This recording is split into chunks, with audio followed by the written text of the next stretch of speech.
Yannick Gloiguin au salon Contes, légendes et fantaisie.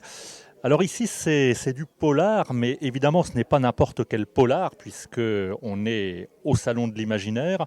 Je vois l'île des enfants perdus, la légende de la morte et puis l'Ankou à tout faux. Alors quelle est cette inspiration? Alors, mon inspiration, c'est polar, bien entendu, mais prenant ses racines dans toute notre culture, dans tout notre imaginaire local, on va dire.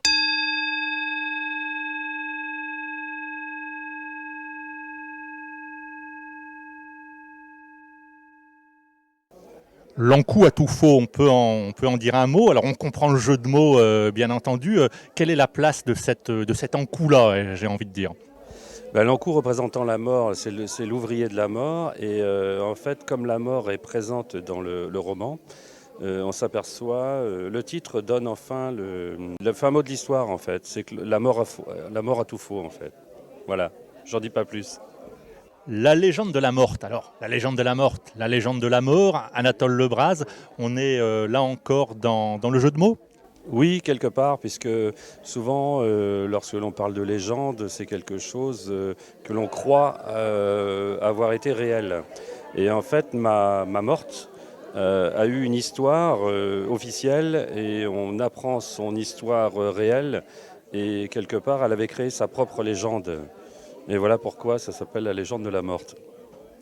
D'autres polars peut-être en préparation avec cet arrière-plan légendaire.